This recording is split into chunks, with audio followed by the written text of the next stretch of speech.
Porn, जो कि एक टैबू टॉपिक है हमारे समाज में, पर आप ये जान के रोचक और विचलित होंगे कि पॉर्न जैसे नीले चलचित्र ने हमारे सिनेमा को बहुत तरीकों से बदला है। इसमें जो रंगीन और अलग तरीके का मजा है, शायद ही किसी कंटेंट ने आज तक इंसान की मानसिकता और विचलितता को इतना बढ़ाया है कि इंसान इसको पाने के लिए कुछ भी कर गुजरने के लिए तैयार है। पर बात रही जब सिनेमा की, तो पॉर्न इंडस्ट्री ने सिनेमा को बहुत ही अलग तरीके से चेंज किया है और इफेक्ट किया है। और हाँ, मैं यहाँ बात पॉर्न एक्ट्रेस की नहीं कर रहा हूँ और ना ही उनका ट्रांसफॉर्म पॉर्न एक्ट्रेस से सिनेमा की तरफ। हाँ, ये अलग बात है कि बहुत सारे बड़े बड़े एक्टर्स जो आज हम देखते हैं वो कहीं ना कहीं उनकी शुरुआत पॉर्न इंडस्ट्री से ही हुई है। जैसे कि हॉलीवुड में Arnold Schwarzenegger, Jackie Chan, Matthew Lee बेरिक, सॉरी फॉर द प्रोनाउंसिएशन, मेरा इंग्लिश में थोड़ा स्लो है। और इंडिया में एग्जाम्पल सब जानते हैं, सन्नी दीदी। पर यह बात भी सत्य है कि इस इंडस्ट्री ने एरोटिका को हम लोगों के बीच में एक नॉर्मलाइज किया है। और बहुत सारे एरोटिक सीन जैसे गेम ऑफ थ्रोन में, did you remember the sex scene between the Tyrion Lannister and Sasha? हाँ, वो बहुत बड़ा एग्जाम्पल है एक परफेक्ट एरोटिक सीन के, क्योंकि लोगों को वहाँ पे परेशानी तो हुई थी, मतलब हमें नहीं हुई थी। पर बात करें तो porn industry show a major impact in cinema. और सबसे पहला इम्पैक्ट हम ये कह सकते हैं, नंबर 1, स्ट्रीमिंग सर्विसेज। आपको ये जान के अजीब लगेगा, लेकिन पॉर्न इंडस्ट्री वो पहली इंडस्ट्री थी जिसने स्ट्रीमिंग सर्विसेज को सिनेमा से भी पहले इंट्रोड्यूस करा दिया था इंटरनेट में, वो भी 20s के स्टार्टिंग्स में। और उस समय के 2G और 3G इंटरनेट में भी पॉर्न स्ट्रीम के लिए अवेलेबल था। नेटफ्लिक्स और अमेजोन से पहले भी पॉर्न स्ट्रीम के लिए अवेलेबल था। टेक्निकली बोला जाए तो स्ट्रीमिंग सर्विसेज की शुरुआत ही वहीं से हुई थी।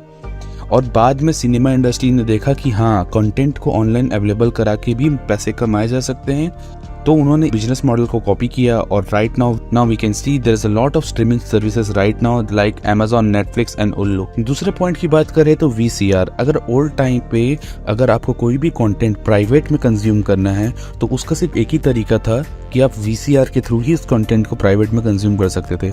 VCR जो आपको फोटो में दिख रही है, ये इस टाइप का एक इंस्ट्रूमेंट था या कैसी मीडिया ड्राइवर था, जिसके थ्रू आप अपने पर्सनल स्पेस में किसी भी टाइप की मूवी जो कि VCR कैसेट्स में अवेलेबल होती थी उसे कंज्यूम कर सकते थे। लेकिन आपको ये बात जान के हैरानी होगी कि VCR का सबसे ज़्यादा कंजप्शन अकेले ही अमेरिका में 40% से ज़्यादा लोग सिर्फ एज अ पॉर्न प्रोडक्ट इसके थ्रू कंज्यूम करते थे।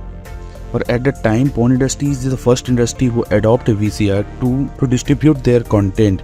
इसका एक अलग ही मजा था, क्योंकि उस समय ही 2 तरीके से ही लोग पॉर्न कंज्यूम करते थे। Either they read erotic books और either they go for the erotic theatres. But the thing is that this kind of content can't be done in front of everyone, so the people will start using VCR to consume a porn। अब बात रही तीसरे point की, तो VR। और किसी दूसरी industry की तरह ही पॉर्न इंडस्ट्री वो पहली इंडस्ट्री थी जिसने वर्चुअल रियलिटी को अपने कंटेंट में इंटीग्रेट किया।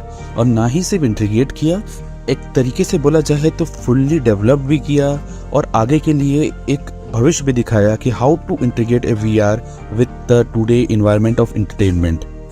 But the thing is that porn industry वो पहली इंडस्ट्री थी जिसने वर्चुअल रियलिटी को इंटीग्रेट किया। और ना सिर्फ इंटीग्रेट किया, like company like Oculus and HTC के जो मेजर ट्रैफिक आता है डिवाइस सोल्ड आउट के, जो डिवाइस एफिलिएट ट्रैफिक आता है वो हाईली पॉर्न वेबसाइट से ही आता है। और 4th नंबर पे आता है डिजिटल कैमरा। पॉर्न इंडस्ट्री वो पहली इंडस्ट्री थी जिसने लो बजट फिल्मिंग के लिए डिजिटल कैमरा इंट्रोड्यूस किया। आज जो हम नॉर्मल DSLR यूज करते हैं जैसे Canon 5B Mark III, जो कि नेटफ्लिक्स रिकॉग्नाइज्ड कैमरा है, उसका मेजर कंजप्शन पॉर्न इंडस्ट्री में ही होता है। पॉर्न इंडस्ट्री ने डिजिटल कैमरा को फिल्म मेकिंग के लिए नॉर्मलाइज किया और ना सिर्फ नॉर्मलाइज किया, उसके इनोवेशन और उसमें लो बजट फ्रेंडली, मोर फीचर फ्रेंडली जैसे फंक्शनैलिटी को भी इंट्रोड्यूस कराया। 5th पॉइंट पे आता है CGI तो हम सब जानते हैं, CGI का यूज पॉर्न इंडस्ट्री में कई सालों से हो रहा है। ये बोल सकते हैं जब से पॉर्न इंडस्ट्री और CGI इंडस्ट्री है तब से यूज हो रहा है। और हम जानते हैं CGI का यूज कहाँ पे आता है, उन्हें कुछ बड़ा दिखाना होता है, लेकिन बात बस वहाँ तक नहीं है। Actually porn is all about actually porn is all about exaggeration. तो बात रही जब भी कोई वीडियो होती है तो उन्हें जब भी कुछ फ्लैशी या कुछ कर्वी दिखाना होता है जो कि रियल वर्ल्ड में नहीं हो सकता, जो हमारी फैंटेसी होती है, जैसे real adaptation of anime porn and like that, उन्हें दिखाने के लिए सीजीआई का यूज किया जाता है। तो सीजीआई भी एक मेजर पंख है पॉर्न इंडस्ट्री में, ना सिर्फ यूज होती है बल्कि वो वहां से आई भी है। बहुत सारे major CGI based art style जो ओरिजिनेट हुए थे only for porn industry, right now we are using in cinema too. और बात रही पेमेंट्स की, तो पेमेंट तो सब करते हैं, तो हम नहीं चाहते कि हमारी कोई भी पेमेंट पब्लिकली अवेलेबल हो। और सबसे बेकार चीज ये होगी कि अगर समाज या सोसाइटी को पता चल जाए कि हम ऐसे नीले चलचित्र वाले वेबसाइट में, इन तरीके की वेबसाइट में पब्लिकली अवेलेबल ना हो। तो इस प्रॉब्लम को सॉल्व करने के लिए 90s में रिचर्ड गॉर्डन ने फर्स्ट इलेक्ट्रॉनिक कार्ड सिस्टम को इंट्रोड्यूस किया, जो कि क्रेडिट कार्ड के ट्रांजैक्शन को बहुत ही आसान करती है ऑनलाइन वेबसाइट्स में। और गेस कीजिए इसका इस्तेमाल सबसे पहले कहाँ पे हुआ? जी हाँ, पॉर्न इंडस्ट्री में। वेबसाइट लाइक क्लब लव, जो पब्लिशर है पैमला एंडरसन की सेक्स टेप ने, इन्होंने सबसे पहले इंट्रोड्यूस करा electronic payment system, and porn industry is the first industry that introduce electronic payment through the website.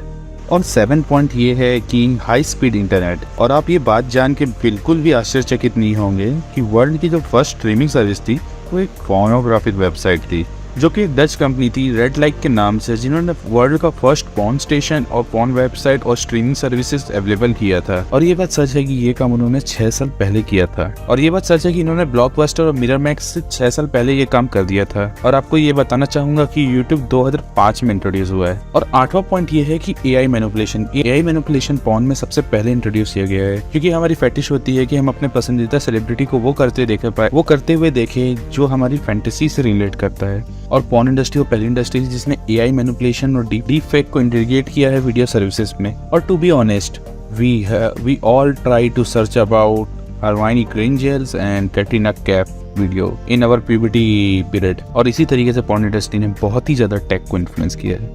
But porn industry का फ्यूचर क्या है? बात यह है कि ओल्ड टाइम में कोई भी कंटेंट, चाहे वो पॉर्न हो या नॉन पॉर्न हो, वो मोस्टली सब्सक्रिप्शन बेसिस पे आता था। आप सीडीज खरीदते थे या उसे रेंट करते थे। But today everything is available in free. You can say everything available in Telegram, but everything available is free. जब बात पॉर्न की आती है तो most of the thing freely available होती है।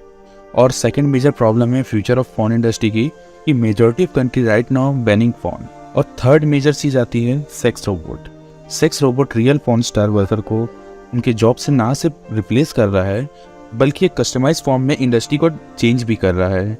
सेक्स रोबोट कस्टमाइज होता है तो डायरेक्टर इसे डिफरेंट वे में यूज करते हैं, क्योंकि ये रोबोट कोई भी अब्यूज का चार्जेस नहीं लगा सकता। और आपको ये बात जान के आश्चर्य होगा कि आपकी फेमस स्टार जैसे स्कारलेट, जिन्होंने ब्लैक विडो का रोल प्ले किया था, उनकी तक का सेक्स डॉल ब्लैक मार्केट में अवेलेबल है। तो ओवरऑल कंक्लूजन ये है कि पॉर्न इंडस्ट्री ने को बहुत ज़्यादा इन्फ्लुएंस किया है। अगर आपको ये वीडियो पसंद आता है तो like, share and subscribe. Comment about what you not find good about the video and also comment about what you find good in the video. और ये मैं कहना चाहता हूँ कि मैं इस इंडस्ट्री को सपोर्ट नहीं करता। At the end you have to know what is there. And also I will going to make a one video about the dark secret of porn industry and stay tuned for that. So like, share and subscribe this channel.